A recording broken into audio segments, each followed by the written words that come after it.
Welcome to Stuck in My Mind podcast, the show where we dive into the mind of a regular guy on his road to self-discovery. You'll hear everyday people just like you share the latest topics, personal stories, and things they've learned along the way. And now, please welcome your host, Wise.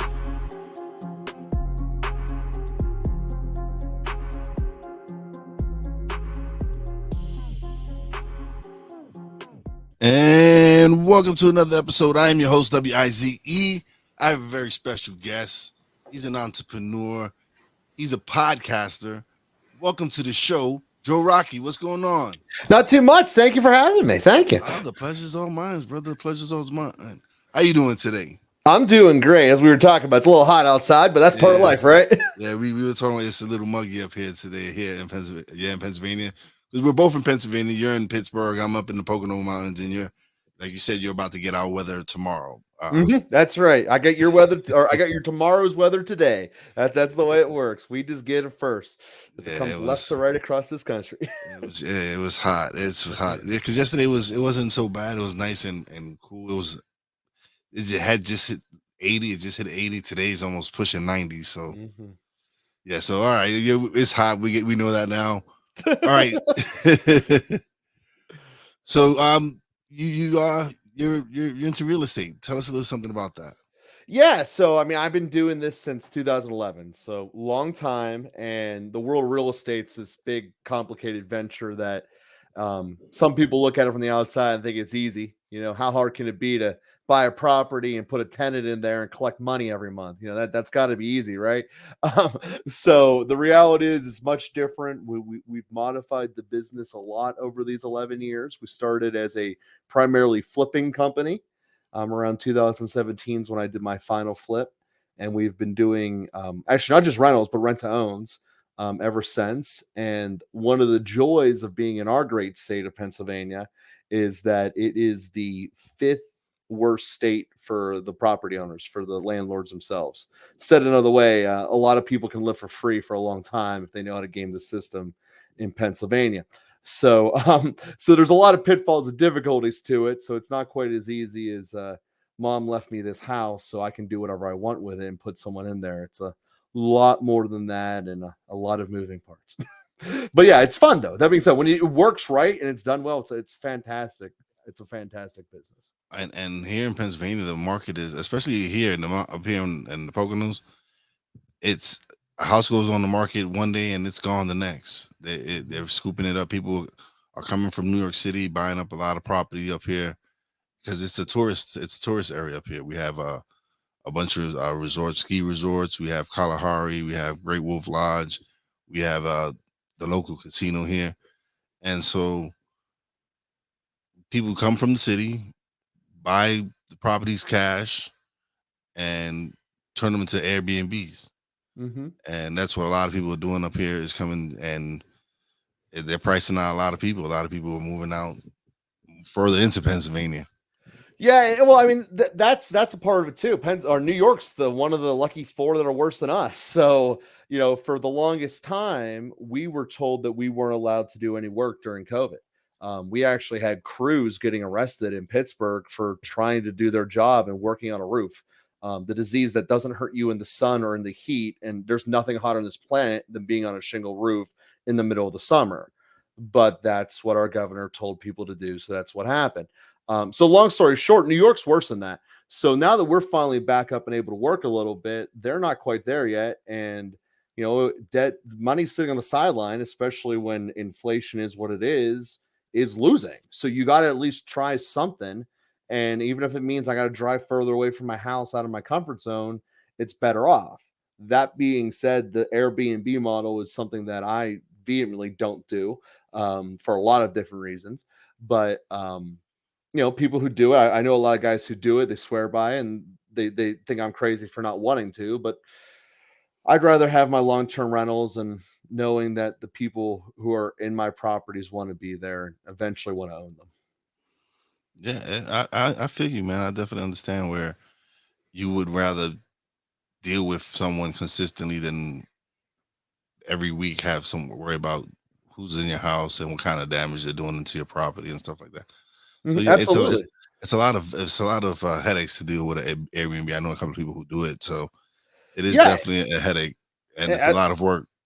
absolutely. And I think that's kind of the job of any business owner, right? Is if you want to truly be able to scale your business, you have to be able to get rid of headaches.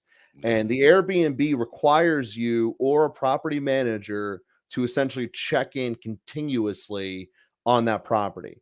With the model I have now, my tenants, because they're eventually buying the property from me, are responsible for everything. They're responsible for cutting the grass, shoveling the snow, because I tell them, yeah, you signed a lease and that's important. But at the end of the day, you also signed this option to buy this house, which makes me different than a lot of people in doing this. But it changes the relationship. It's no longer tenant landlord, it's buyer seller. So if you get a leaky pipe, you're not calling up your mortgage company and saying, hey, come fix this for me. You're going to have to figure it out. So I treat the tenants right now as if they already own it, and while we're getting their credit score online, so a bank will give them the loan. So I have actually outsourced all of the headaches that most people get destroyed with being a landlord. Again, did this for 11 years, went through a bunch of lawyers trying to figure out a legal way to make this happen, both federally, state-wise, and then with the banks to like it on the back end.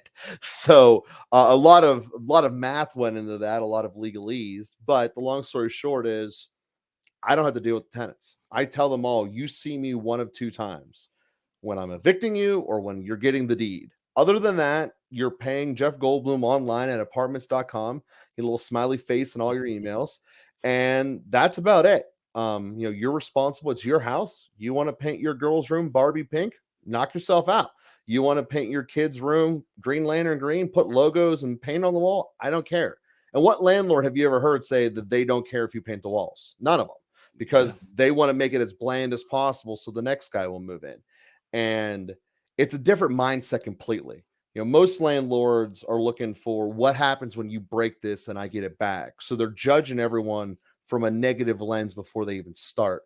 I'm looking at people where I get your credit sucks right now. That's what all my tenants are at. And they're basically for one of two reasons. Either they had no idea how a credit card worked when they were younger, or their divorce attorney told them kill your credit out of spite. That's basically the two groups I get. So as a result, I'm getting a lot of people that are single mothers and they want to live somewhere that they have stability. Divorce, a very unstable part of your life. So is moving, quite frankly. But if they get somewhere where they get some stability, now it's better for them. It's better for their kids. It's better for the neighborhood that it's not a churning rental. It's someone who's going to be there for a while. You can build relations with your neighbors. So it's better for everyone involved. It's very difficult. Our state made it very difficult to make this process happen. But once I got it to work, it is a really great system. And even though I got told I was unessential, which I don't understand how that was the case, we still were able to have the business not just survive, but actually excel through COVID. And it sounds like you actually want to help people become homeowners, and where the regular landlord is just wanting his rent. They just want their rent. It Yeah. seems like you actually want to help people, help them improve their credit, help them own their own property, and that's amazing. Like I said, not a lot of people want that for people. They just want to collect their rent and that's it. That's exactly it. I mean, and I recognize that I'm different, and I recognize that I'm not the normal model. I get that. That there is a definite emphasis on let's have as many units as possible, and if someone doesn't pay, just churn them out. We'll find someone else. That's part of life. But I knew I never wanted to do that. But I also wanted to be able to scale it. So at the end of the day, eventually these people buy the houses off me and I'm down a unit. So I have to replace it every time I get a new one. And that's part of my job to keep it growing. So I know that when I'm 50, if everything goes right, I won't own any more properties. The companies will have sold them all to the tenants. Great profitability along the way. But if I want to keep this thing going, give me residual income for my whole life, I'm going to have to keep on it.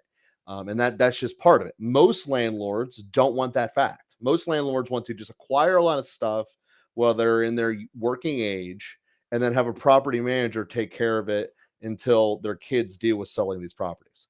That's how the majority of landlords go about it. Granted, the way that I went through and doing this, most people don't know how to do it because, as I said, a lot of legalese to get from the other side of where everyone's at in mainstream to where I am. And the other part of it is the majority of tenants don't want to do what I'm doing. The majority of people that are long-term tenants are tenants because they don't want to fix stuff. They want someone to take care of it. Yeah. So I'm dealing with a niche percentage of the people in the first place, but there's not a lot of me. So it kind of balances itself out in that regards. Yeah. But like I said, you don't see a lot of you're definitely unique. You're definitely different. You're not about you want to actually help people. So that's something really different, man.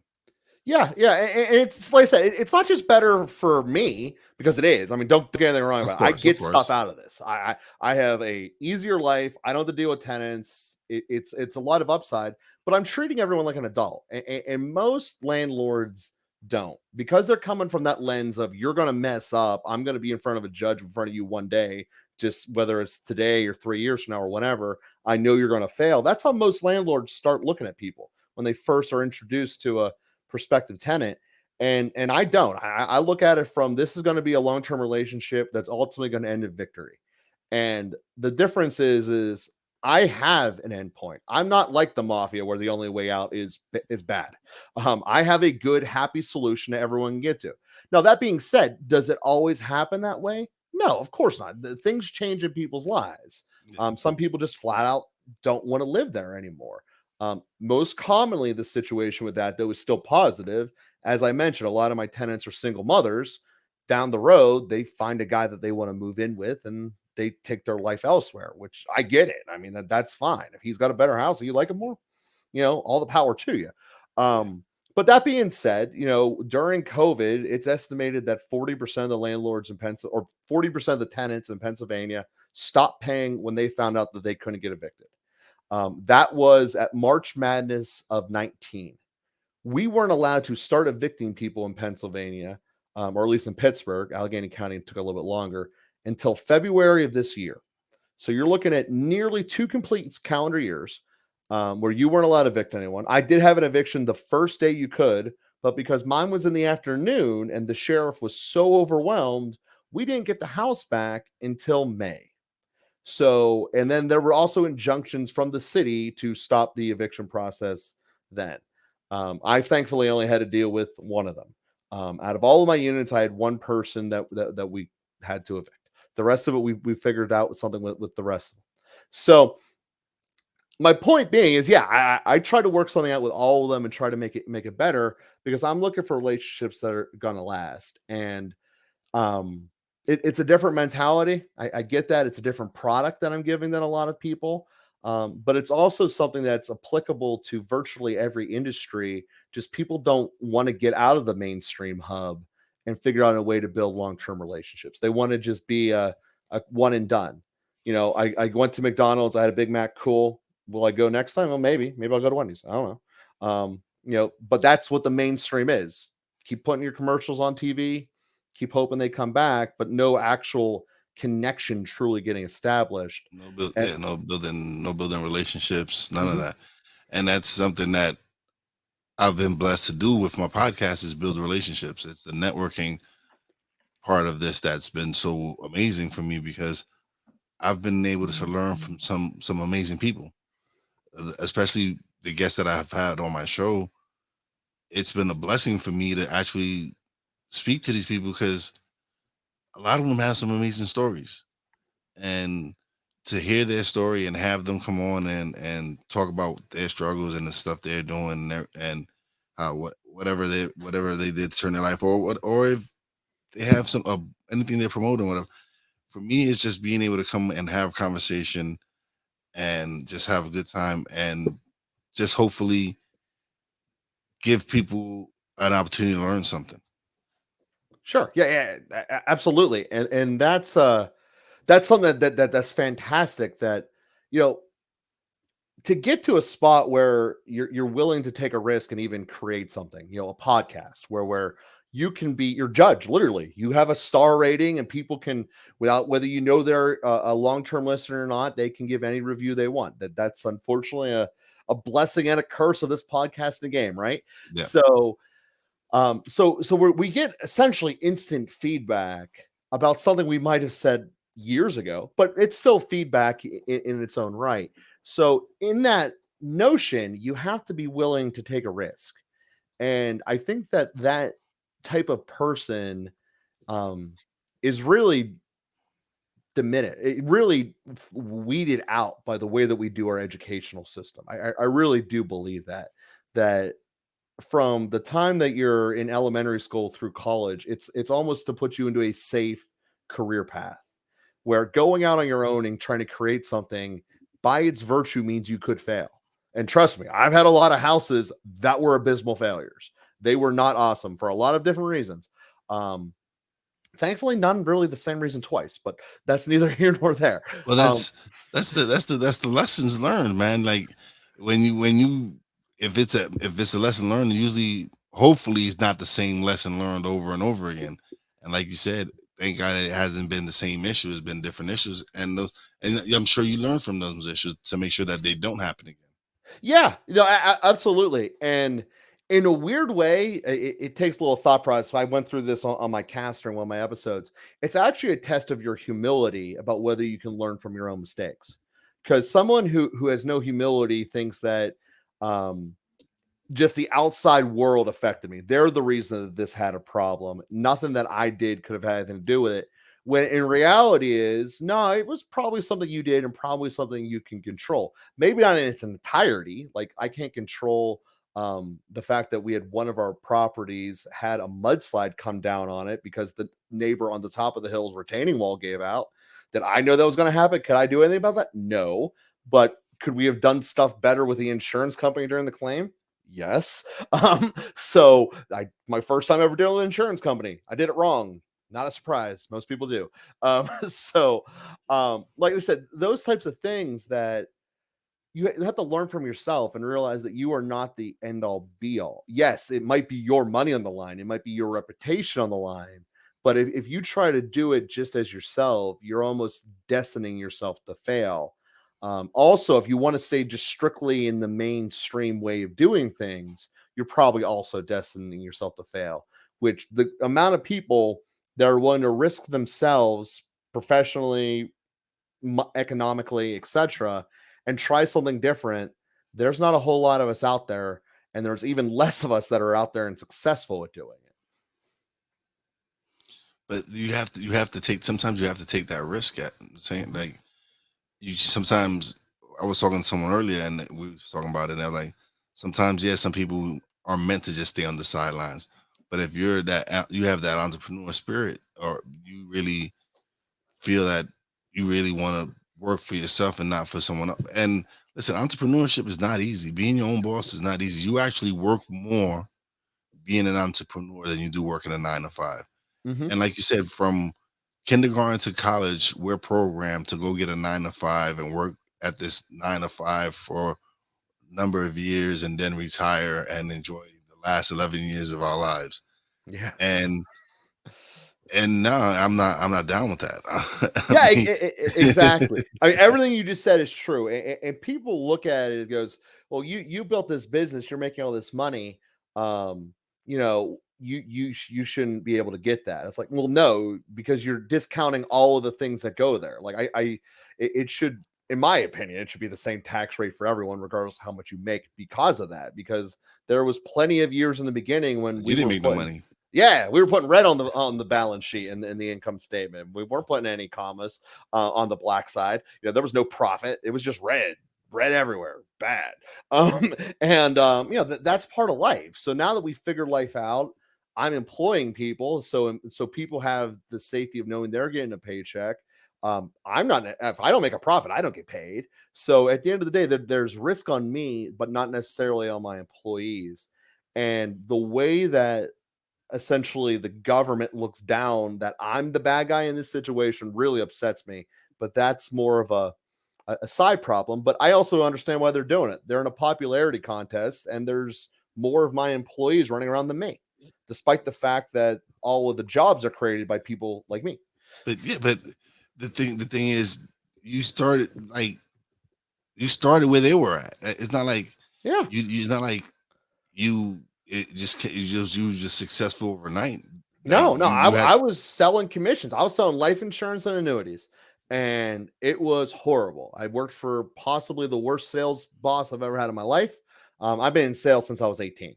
So I just learned how to sell. Boom, boom, boom. And quite frankly, if you're running a business, it's the most important skill for you to know. Management's probably number two. What you're actually selling matters, but not as much as you think. And that's part of the reason that a lot of people fail at their businesses. You got to know how to sell what you're doing. And there's an attitude that sometimes that people can come across goes, well, that's disingenuous, but it's the truth. If you can't sell what you're doing, it doesn't matter. The bakery that lasts the longest isn't the one with the best tasting cake. It's the one that sells the most cake. Period. So you got to figure out how to do that more.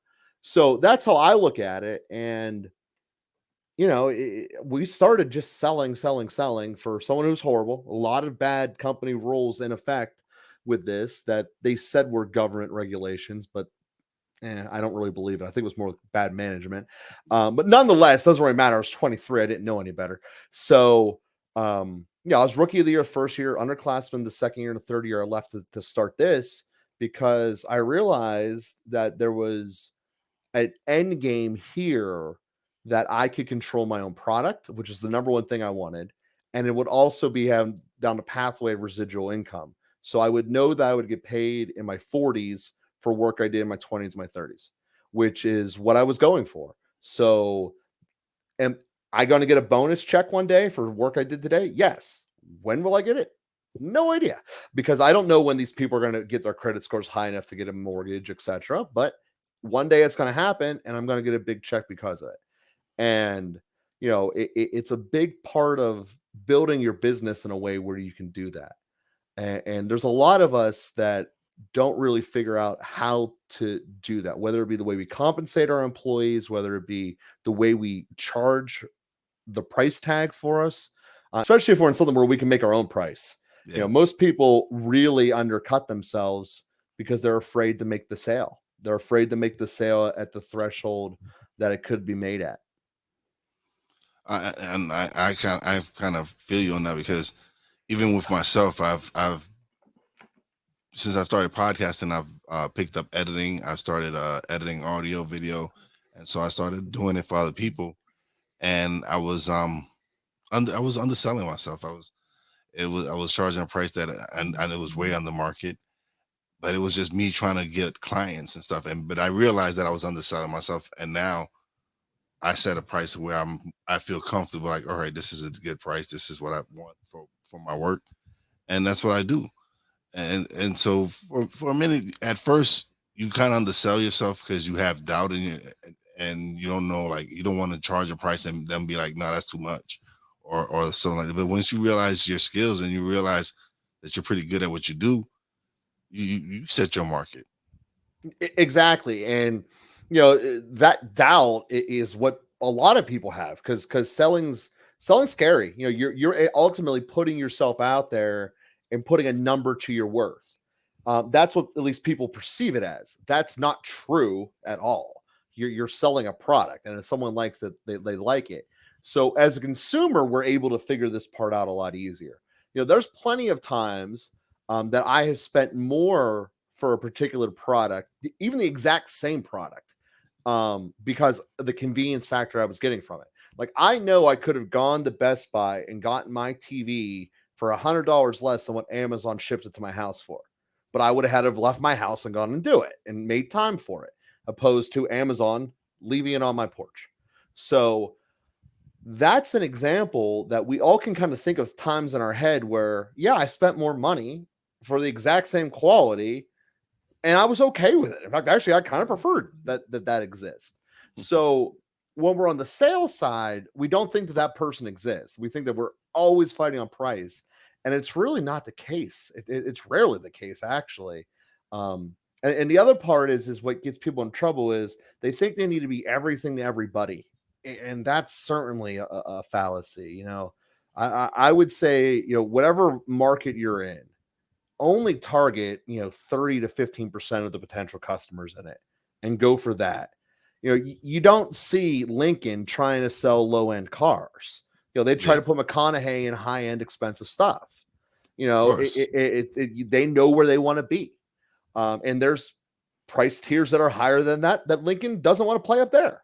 So, I mean, we all can think of different examples like that. And that's kind of where we need to be saying, you know, this is the quality, this is where I'm at, and this is what it costs. You know, if you want to get something cheaper, well, then go buy some bottom end thing. But if you want to have good quality and you want to have it work, this is what it is. That's the cost of doing business, bro. You're absolutely right, man. Definitely, it's yeah. Everything you said, I agree with 100%. Everything. All right. So you mentioned you have a podcast, right? It's called, what's the name of your podcast? It's called Father and Joe, and you know, really, what we try to deal with, looking at ourselves and how can we make ourselves better, through looking at just basic principles of life. And yes, I do it with a Catholic priest. That's the father element of it. And yes, there are times we talk about specific religious things, but at the end of the day, what it's really about is calling how do we make better relationships ourselves with other people, and how to make ourselves better, and in making each individual better, we in turn will make society better. And you know, we try to give people some actual tangible nuggets that you could do that most people know instinctually, but they'll never do unless they're told. Um, you know, for instance, if there's someone in your life that you wish you had a better relationship with than you do right now, and maybe it's a relationship that should be important to you. For some people, it's a parent child, maybe it's a spouse, maybe it's a sibling, whatever. And you wish it was better than it was right now. Before the end of the day, before you fall asleep tonight, call that person. Don't text them, don't Facebook them, actually call them. And that's not rocket science. That's not even one religion or another. That's basic human interaction. You know, what is the human nature element? And the thing with relationships is they can fade away. And sometimes they become hostile over things that we don't even remember what happened. Because then we factor in things like most people's memories are wrong. Like if we were able to videotape what life was and watch it, we would be amazed in the majority of time, especially the further back it goes. So that's one example that we give people. And, you know, we dive into why this works, because this is not the first time in society that we've had these problems. You know, human nature is a long time. You know, people becoming completely self-centered and hating any idea that's not theirs and not even willing to listen to it. It's not the first time this happened. But if you keep going down this road, it almost always ends really, really bad. I will cite Germany in the 30s as really the closest this society is to where they were. Didn't want to listen to the other side at all. Eventually, one person came up and got enough people to listen to him and scared everyone who didn't want to oppose him. That's what happened. And it's the direction that we're in, unfortunately. So, or you can mention Russia in the early teens of the 1900s. You know, it's happened all over the place, and you go even deeper in recorded history than that. And it all comes down to not being willing to communicate with each other and not being able to relate to each other. Going back to what I said, that the core of our business was build relationships that you actually trust the other side to do what they say they will. Don't eye everyone as saying you're a failure waiting to happen and you're going to prove it to me. But actually go, no, I think we can make something happen here. Let's try to do something awesome. And, you know, in reality, you make that decision what mindset you come in at. That's an individual starting point. Do you want to trust someone and be open to the possibility that might not work? Because there's always a chance you're wrong. There's normally a good chance that you're wrong. But do you want to try to give someone else a chance, or do you just want to expect them to fail and the first slightest chance of evidence you get of that, say you were right? Yeah. Oh, I feel you, man. Everything. I definitely feel what you're saying. And for me, I'm not a religious person, but I am very spiritual. I do believe in God and all that, and to see, and I think it's cool that you and the father are doing a show. It's just sometimes people need that word. They need to hear that, and sometimes it's good, man. It's good to involve. It's good to get faith, help people build up their faith, because that's what a lot of people are lacking nowadays is that faith and that belief in themselves and belief in the belief in God. And my podcast has nothing to do with God or anything, but I know. Yeah, no, I get. I don't have the popular trend. There are way more business podcasts I've been on than religion ones. I get that. No, and then but I'm not knocking it. I'm applauding you on that, because that's something like you're doing something you want to do, and that's what podcasting is about. Is doing something that's personal to you. Yeah, it's something that's something that you want to put out there that you feel people need to hear. And I'm not knocking that, brother. I'm applauding you for that, because that's something big. Because, like you said, it's not a topic a lot of people want to talk about. No, it's something that, you know, when most people hear like let's talk about religion, you know, Jesus, God, whatever you want to call it, they think that they're going to get personally attacked, because all of us have these floods of thoughts of things that they did wrong, something that someone told them when they were a kid that they shouldn't have done, and then they did, and maybe they even liked it and they did it multiple times. Guess what? Almost all of us have done that. You know, whether you're talking about drinking when you were too young, getting high, whatever. Almost all of us have done something like that they have some form of guilt inside of us. That's part of being a person. And you know, most people think of, once we talk about religion, because religion ultimately does judge you on these types of things, that they'll always have a negative connotation. When in reality, when discussed appropriately, that's not the focus. The focus is, yes, you do need to know what's right and wrong, but how do we actually build up so that we avoid this in the future? And, you know, for a lot of times, I look at the biggest problem right now in society is lack of humility. Because if you had more humility, you wouldn't go on the internet and just hate everyone who disagrees with you. You would say, well, maybe my starting point needs reviewed, and you'd actually and self-reflect. And that's the problem. Like, both sides feel that their point of view is the correct way, and it isn't. It's not both of them are wrong. That's the thing that blows me away. Like, you both are wrong. Like, you know, absolutely. The one side just says you're wrong, but never gives an answer. Just, I hate yeah. your idea. And then the other side quickly realized, well, I don't get hated on as much if I never say an idea, so I'll just stop saying it. So basically, in the last 8 years, we haven't politically talked about any policies. I think the last true policy that was actually discussed publicly was Obamacare. Since then, it has all been, you give me bad feelings, you give me bad vibes, I don't want to trust you, I don't want to trust you. But what they're actually doing, they don't ever discuss it. Like, you know, at the end of the day, they don't talk about it. The Republican senator from Nebraska, Ben Sasser, that's what he says. He says, we've lost our way. We don't no longer focus on policy. We focus on politics. And that's what's the problem is, they're not focusing on policy and helping. They're more focused on politics, or red, blue, or you're this, you're that, you're left, you're right, whatever it is. And they're not focusing on the task at hand, at what is it that is going to be beneficial for the people. Yeah, and the best way you prove this, and I'm not taking a side one way or the other, but the states that all shut down, they all had the same little letter next to their governor's names. And all the states that stayed open had the other one. And I'm not saying one of them did it right or the other one did it wrong, but if it was about policy, they would have learned from each other, and there would have been a consensus that what actually works. Yes. It wouldn't be California hates Florida and vice versa. It would be just, okay, what are you guys doing there? What are you guys doing there? And figuring out. It would be like the NFL. You know, 3 years ago, no one did a run pass option whatsoever. Someone tried it. It worked. Every team does. Everybody's doing it now. Yeah. So it's like, why can't we do that? Because we care more about the feelings and the vibes it has than the results of the policies. And that's how you really can kill your own business, government, society, whatever. Being that person said it, so we can never implement it. And that to me is the utmost failure of humility.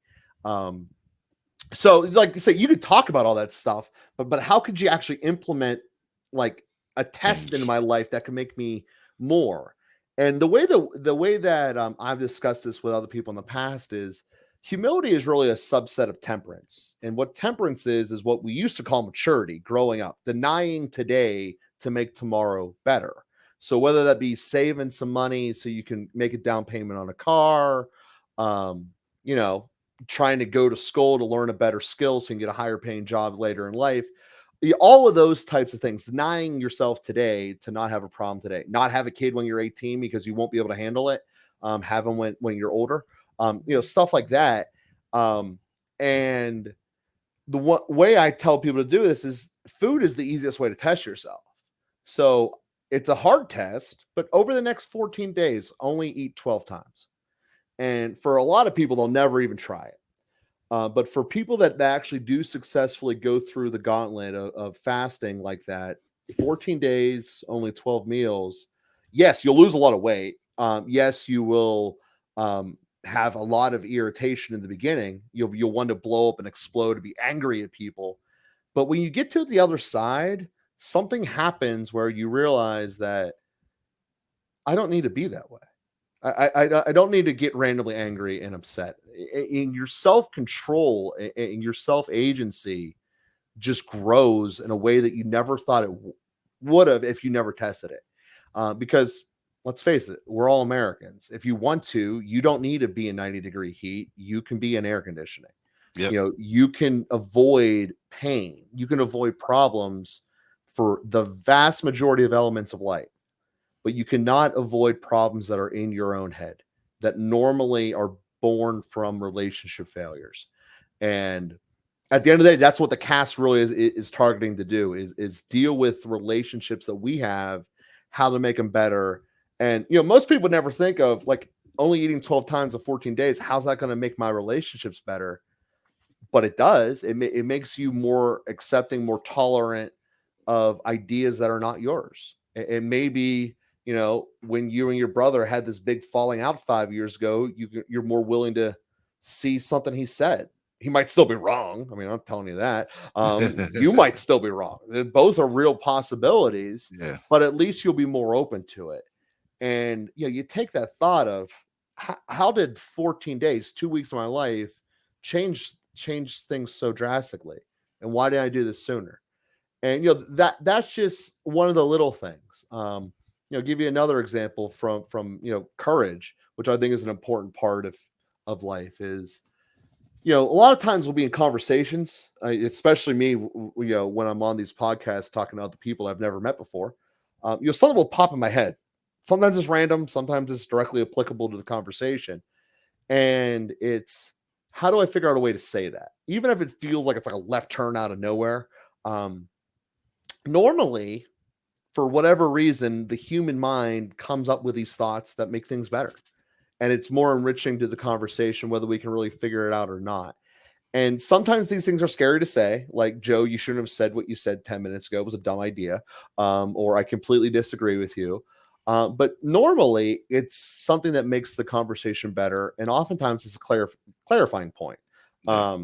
And you start with little things like that. And then eventually it gets you to a spot where you're just naturally a more open and a better communicator. So when it comes time to when you're having a fight with your wife about how to deal with your child, you'll figure out a way to bring out what's important to you. And it might make the fight worse. That's totally possible. You might have a worse fight because of it, but the next day will be better because you aired everything out and there wasn't something bubbling under the surface anymore because it all came out. Again, let's have some temperance so it comes out better, but getting it out is still better than hiding things underneath. And it's something that is really important. Again, the things that really break this down are the virtues of prudence, justice, fortitude, temperance. Those are the human nature ones that are applicable to everyone. And then kind of the specific religion ones are the faith, hope, and love. And those ones we get into a little bit more of Christianity with it. But still, it's all those 7 things will guide you to becoming a better business owner, a better parent, a better child, or a better whatever the definition of an adult who has a parent alive still is. So I guess it's still child, but as an adult, it just makes you better with relationships and better overall. That does, man. And I've really enjoyed this, man. This has really been a good conversation. And this is why I do it, is to be able to speak to people like you, because you know what you're talking about, man. You sharing stuff that you know what you're talking about, and the fact that you're doing things out there. Yes, you're making money with what you do, but you're in the process of helping people. You're also helping people build up their credit, get homes. Landlords don't do that. Your typical landlords don't do that, man. And again, typical business owners don't do it. You know, it's because really at the end of the day, my motivation ain't the money. I mean, I guess that's the starting point. I knew how to build a business that will also make money, which I did, but that's not the motivation. The motivation really at the end of the day was something I promised my now wife when we were dating really early on, was that I was going to give her time. And really that's what I built a business to be able to do, that she doesn't need to have the stress of, is the checkbook going to bounce? Am I going to have to be working forever and never be able to be with the kids? Like I made that happen. That was the promise I made. And then I had to figure out how to make the business adapt to it. So, we've been together for 8 years now, married for 5 of them. So it's not like we haven't made this work, and it wasn't that there's problems, but that's what I did, was I wanted to make it to fulfill that promise to her. And that's where the business is at. And that's why I've done it. And yes, could I have probably have exploded it bigger than push it harder than I did? Yeah. But would it detract from the time element I'm trying to give her too? Yeah, it would have. So it's a balance that I chose to do. And I'm very happy with where it's at, obviously. And people who are only in it for the money will fail. It's inevitable. You have to have a greater motive than X's and O's in terms of dollars and cents. Yep. I agree with you. We've come to the end, and now it's time where you get to plug, man. You get to let them know where they find you, Instagram, anything, everywhere. Yeah. So first one is Father and Joe. So, I mean, you can follow me right there. The podcast is Father and Joe. It's straightforward as that.